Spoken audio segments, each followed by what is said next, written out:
바다는 오늘도 잔잔합니다. 일렁이는 파도도 방향을 알려주는 바람도 보이지 않습니다. 겉보기에는 평화롭지만 이 고요한 정적 안에는 마치 어디로도 가지 못하는 듯한 막막함이 숨어 있습니다. 우리의 인생도 어느 순간 이 바다처럼 멈춰버릴 때가 있습니다. 앞으로 가는 느낌은 없고 어디로 향해야 할지 판단도 서지 않으며 시간만 조용히 흘러가는 듯한 순간들 말입니다. 이런 인생의 공백 앞에서 2000년 전 로마의 철학자 세네카도 같은 고민을 품고 있었습니다. 극적인 정치의 중심을 살았던 그는 삶이 늘 뜻대로 움직이지 않는다는 사실을 누구보다 잘 알고 있었습니다. 그가 믿은 철학, 스토아주의는 외부의 바람보다 내가 조절할 수 있는 것에 집중하라고 말합니다. 어떤 환경에서도 마음의 방향을 스스로 정해야 한다는 것. 그는 인생의 소용돌이 속에서도 이 단단한 믿음으로 중심을 붙잡았습니다. 그래서 그의 글은 지금을 사는 우리에게도 조용한 울림을 남깁니다. 그리고 그가 남긴 짧은 문장 하나가 바로 오늘 우리가 이야기하려는 주제입니다. 바람이 불지 않는다면 노를 저어라. 이제 우리는 이 문장이 왜 바람이 멈춘 인생의 순간을 다시 움직이게 하는지 천천히 이야기하려 합니다. 살다 보면 누구에게나 삶이 조용히 멈춘 듯한 시기가 찾아옵니다. 하루가 흐르는 속도는 분명 같은데 마음은 움직이지 않는 것 같은 날들이 있죠. 어느 순간 관계가 조금씩 멀어지기도 하고 해오던 일에서 손을 떼면서 갑자기 빈 시간이 늘어나기도 합니다. 무언가 새롭게 시작하고 싶어도 예전처럼 쉽게 용기가 생기지 않을 때도 있습니다. 지금 나는 어디쯤에 있는 걸까?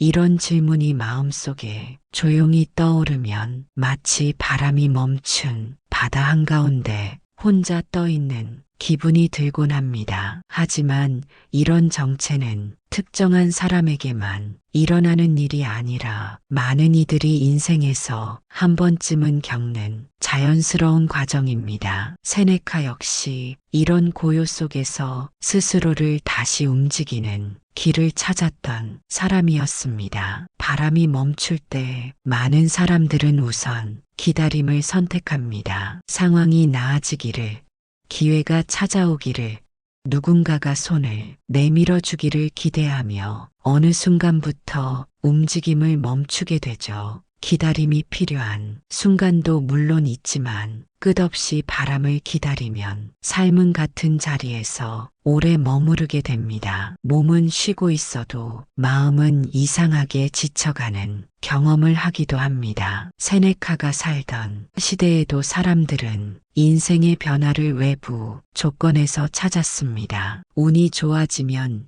기회가 생기면, 환경이 달라지면 그때 움직이겠다고 말했죠. 그러나 그런 기다림은 우리를 언젠가라는 말 속에 머물게 합니다. 세네카는 그 시간을 스스로 깨기 위해 다른 선택을 제안했습니다. 바람을 기다리기보다 지금 손안에 있는 노를 먼저 잡으라고. 세네카가 말한 노를 젓는 행동은 크고 거창한 결심을 의미하는 것이 아닙니다. 조용한 바다에서 노 하나를 살짝 밀어내는 것만으로도 배는 분명히 앞으로 나아가듯 인생도 아주 작은 움직임 하나로 흐름이 바뀝니다. 대단한 목표가 필요하지 않습니다. 엄청난 변화도 필요하지 않습니다. 오늘 조금 더 정돈된 하루, 짧은 산책 한 번, 책 한 장을 넘기는 시간, 오래 미뤄둔 일을 조금만 손보는 것,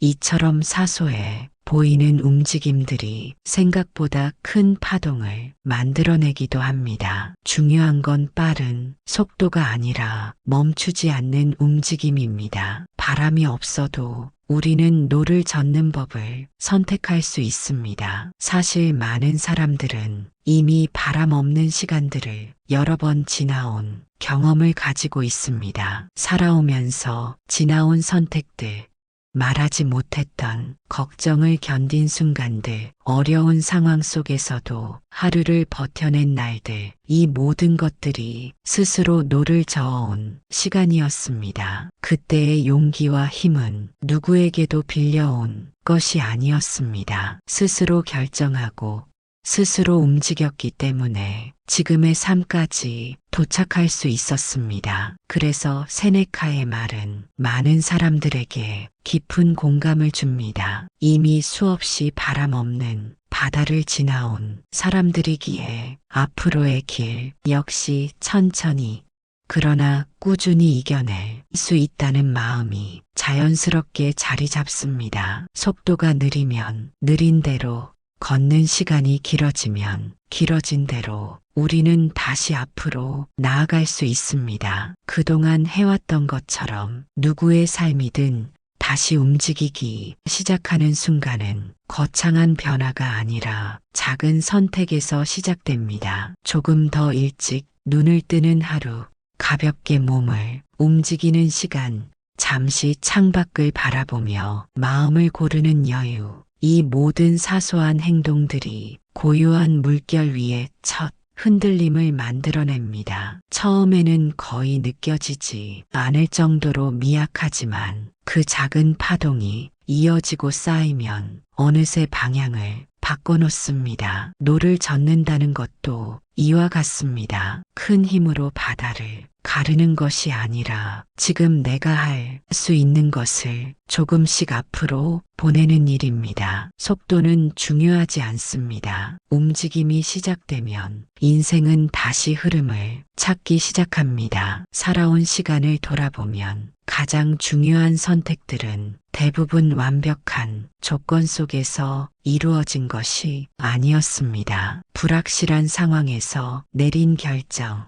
두려움 속에서도 발을 내딛었던 순간, 준비가 덜 된 상태에서 시작했지만 결국 끝까지 이어낸 경험들, 우리는 그때마다 바람이 아니라 내 의지에 기대어 움직였습니다. 세네카가 말한 것처럼 바람은 외부의 조건이지만 노는 우리의 선택입니다. 환경이 도와주지 않을 때도 스스로 방향을 잡을 수 있다는 사실은 삶을 훨씬 단단하게 만들어줍니다. 어떤 날은 천천히 흘러가는 삶이 오히려 더 깊은 의미를 건네곤 합니다. 느린 속도 속에서 내가 어디로 가고 있는지 더욱 선명해지기 때문입니다. 바람 없어도 괜찮습니다. 우리에게는 앞으로 나아갈 선택이 남아 있습니다. 세네카가 탐구한 스토아 철학은 삶을 두 가지 영역으로 나눕니다. 내가 통제할 수 있는 것, 그리고 통제할 수 없는 것. 바람은 통제할 수 없는 영역입니다. 어떤 방향으로 불지는 알 수 없고 언제 멈출지도 예측하기 어렵습니다. 하지만 노를 잡는 손길은 온전히 우리 몫입니다. 오늘 어떤 마음으로 하루를 보낼지, 어떤 행동을 선택할지, 무엇을 놓아버리고 무엇을 붙잡을지 결정하는 일은 언제나 우리 안에 있습니다. 이 철학은 삶이 흔들릴 때 중심을 찾게 해줍니다. 불안할 때 스스로 마음을 다잡게 하고 혼란 속에서도 조용한 길을 볼 수 있게 도와줍니다. 스스로 움직일 수 있다는 감각은 항해의 방향을 잃지 않게 만드는 가장 든든한 나침반입니다. 사람들은 종종 나이가 들수록 선택의 폭이 줄어든다고 말합니다. 하지만 많은 이들은 오히려 지금이 더 자유롭고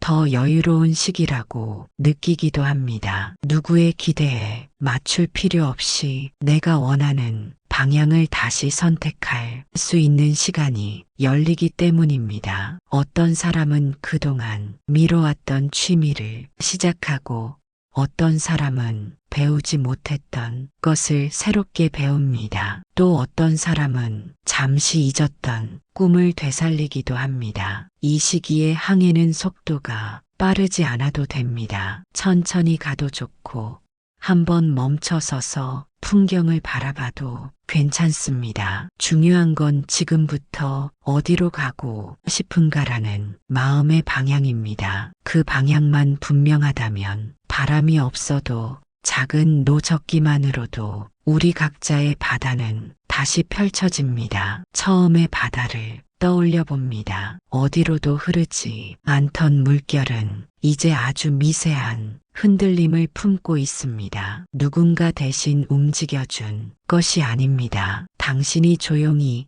그러나 확실하게 노를 잡았기 때문입니다. 세네카의 말이 다시 마음을 스칩니다. 바람이 불지 않는다면 노를 저어라. 이 문장은 완벽한 나를 기다리지 않아도 삶은 다시 움직일 수 있다는 단단한 용기를 건네줍니다. 오늘도 천천히 당신의 속도에 맞게 앞으로 나아가면 됩니다. 한 번의 작은 움직임이 내일의 방향을 바꾸고 당신의 삶을 다시 흐르게 할 것입니다.